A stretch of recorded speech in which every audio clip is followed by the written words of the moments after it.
আজ আমরা যে ফলাফল দেখছি চারিদিকে, এর থেকে একটা জিনিস বোঝা যায় বা আমরা বুঝতে পারলাম যে ঔদ্ধত্য খুব ভালো নয়। তার কারণ আজ থেকে 2011 সালের যদি কথা ভাবি, সেই সময় দাঁড়িয়ে কমিউনিস্ট পার্টি, মার্ক্সবাদী যারা, তারা ভেবেছিল যে আমাদেরকে বিট করার মতন ক্ষমতা কারুর নেই বা কোনো দলের হতে পারে না বা কোনো সেরকম দল আসেনি। সেই সময় মাননীয় প্রাক্তন মুখ্যমন্ত্রী, এখন প্রাক্তন মুখ্যমন্ত্রী মমতা বন্দ্যোপাধ্যায় দেখিয়েছিল 2011 সালে যে কিভাবে ঔদ্ধত্যকে ভাঙতে হয়। সময়ের ফেরে আমরা এটাও দেখেছি যে ধীরে ধীরে দিন চেঞ্জ হয়েছে।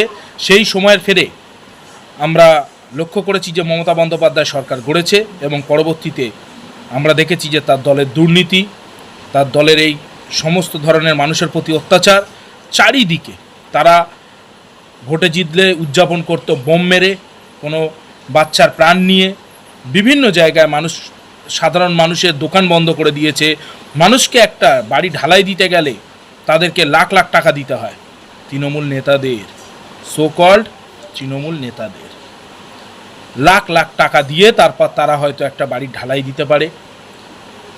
মানুষ আজকের যে মানুষটা ধরে নিন একটা ছোট্ট দোকান দিয়েছে, সেই দোকান থেকেও তাকে তোলাবাজির টাকা দিতে হয়, তোলা দিতে হয়।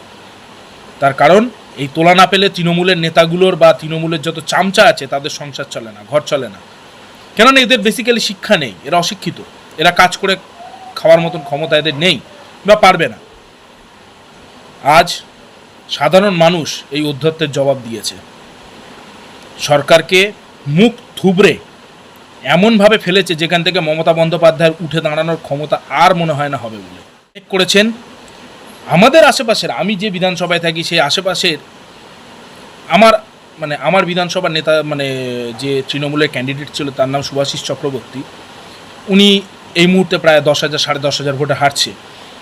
শুভাশিসদার প্রতি আমার কোনো রাগ নেই বা শুভাশিস চক্রবর্তীর প্রতি কোনো রাগ নেই, কিন্তু এই দেখবেন ওনার কিছু কিছু নেতা রয়েছে আশেপাশে যারা রাস্তাঘাটে মদ খেয়ে অন্য দলের নেতাদের অশ্রাব্য ভাষায় গালাগালি করেছে। আমাকে নিজেকে করেছে, আমি মাইতিপাড়ায় থেকে ফিরছি, আমাকে করেছে। তাই বলছি, সব ভালো, এত উদ্ধত্ত ভালো না যে আমরাই সব কিছু পারবো, আমরাই চিরজীবন এক থাকবো। সময় সবার আপ ডাউন হয়, ভোটে হার জিত আছে। তৃণমূলকে বলবো যে যত ধরনের অত্যাচার মানুষের ওপর করেছেন সেই পাপ মুক্তির জন্যে পারলে গিয়ে একটু গঙ্গায় স্নান করুন।